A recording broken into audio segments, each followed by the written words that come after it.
60 Minutes Rewind. Dick Cheney is one of the most polarizing figures in America.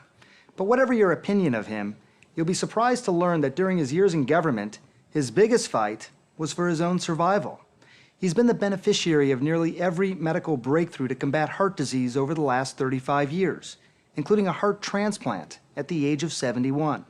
And as you'll hear tonight, many of those innovations came just in time to save his life. It's all revealed in a new book called Heart that he's written with his cardiologist, Jonathan Reiner. It's a medical story, but also a story about how his disease intersected with pivotal moments in modern history. Cheney's health was so tied to his political career, just 67 days after taking the oath as vice president, he took a historic and unprecedented action. Basically, what I did was I resigned the vice presidency effective March 28th of 2001. So nearly for your entire time as vice president, there was a letter of resignation sitting there, pending. Cheney discovered there was no provision in the Constitution to replace a vice president who was alive but incapacitated. So he drew up a letter of resignation to give to the president. It says, in accordance with Section 20 of Title III of the United States Code, I, Richard B. Cheney, hereby resign the office of Vice President of the United States. How did President Bush react when you told him about this? He was a little surprised, but he thought it was a good idea. It was just 3 years ago, Cheney says, that people gasped when they saw how frail he had become. Today, just 20 months after his heart transplant, Cheney's weight is back to normal. The color has returned to his skin. He has no shortness of breath. How are you feeling? Fantastic. Now I'm to the point where I literally, feel like I have a new heart, a lot more energy than I had previously. There aren't any real physical limits on what I do. I fish, I hunt, and I don't ski, but that's because of my knees, not my heart. So it's been a miracle. Dick Cheney is a product of modern medicine at its best. He has suffered 5 heart attacks, undergone open heart surgery, multiple catheterizations and angioplasties, had a defibrillator implanted, and a pump attached directly to his heart, all of that before his transplant at age 71. Each time Cheney reached the precipice of death, a breakthrough in medical technology extended his life. Bad hearts run in Dick Cheney's family, and early on he did little to take care of himself. He had his first cigarette at age 12, and by the time he was President Ford's chief of staff at age 34, his daily staples included fatty food, beer, and up to 3 packs a day. And all the cigarette companies donated cigarettes in a white box with a gold trim around it, embossed with a presidential seal. That was kind of a, if you were a cocktail party or meeting in Washington and you whipped out your presidential cigarettes and lit it up with a pack of matches from Air Force One, sort of a status symbol. After his first White House stint, Cheney returned to Wyoming to run for Congress. At just 37, his genetics and his lifestyle caught up with him. He suffered his first heart attack, and doctors thought he should quit the race. But he didn't want to hear it. You were pretty persuasive. Because they said it would be wise to drop out of this at the present time. They said that in the medical records. They didn't tell you that? Well, I don't recall. What I took away from the conversations was that key phrase, hard work never killed anybody. Now, patients like to hear what they want to hear. Well, and that may well have been the case here as well, too. But they also emphasized that stress comes from doing something you don't want to be doing. He won that election, and 5 more after that. But his heart disease was steadily progressing. By the time Cheney took over as the first President Bush's Secretary of Defense in 1989, he'd suffered 3 heart attacks and undergone quadruple bypass surgery. It was a time of global upheaval, and Dick Cheney was in the center of it all.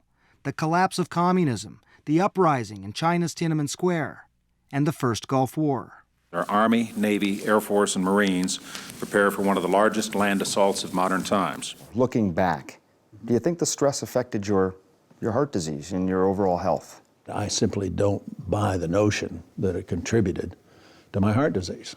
It was, in fact, that getting back to work, getting back to that job, whatever that job might be, was important enough that in fact, kept them separate, I guess would be the way to think about it. But I do wonder, as a doctor, is that really plausible? Can you really keep such a significant medical history and such a significant job separate? I did. But when George W. Bush asked Cheney to be his running mate in 2000, there was enough concern that the Bush campaign sought out the opinion of world-renowned Texas heart surgeon Denton Cooley.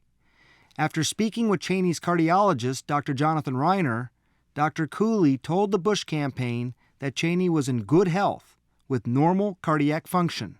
The normal cardiac function wasn't true.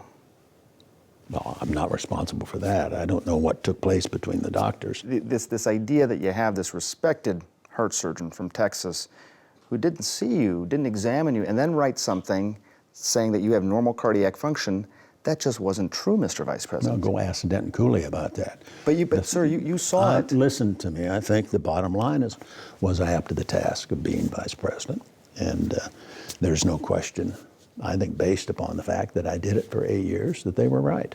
How were they able to say that you were able to do the job? The way I look at it, Sanjay, is first of all, I didn't seek the job. The president came to me and asked me to be his vice president. The party nominated me. The doctors that consulted on it reached a common conclusion. The people elected me. Now, what basis do you want to override that decision-making process? Do you want to have an offshoot here where we come check with Sanjay Gupta and say, gee, is he up to the task? That's not the way it works. Despite Cheney's insistence that he was fit for office, and just 4 months after being cleared by his doctors, Cheney suffered another heart attack, his fourth. So it was there, it was chest discomfort, sufficient, so I thought I ought to check it out. This time, it came while the country was embroiled in the 2000 presidential recount. Cheney needed a stent to prop open a clogged artery. You ready to take the oath?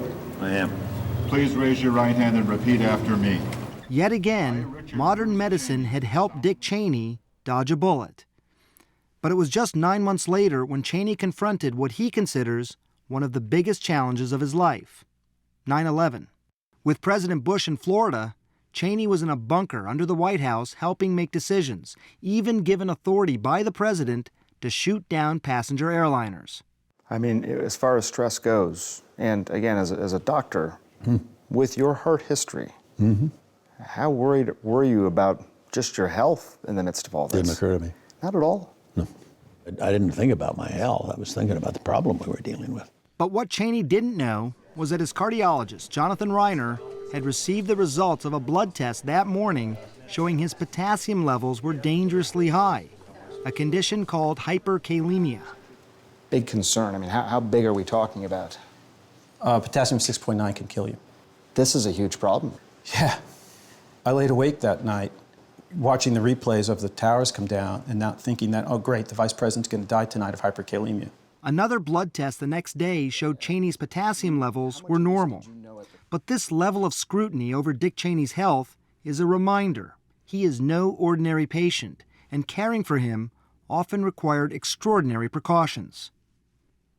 In 2007, when Cheney needed his implanted defibrillator replaced, Dr. Reiner ordered the manufacturer to disable the wireless feature, fearing a terrorist could assassinate the vice president by sending a signal to the device telling it to shock his heart into cardiac arrest.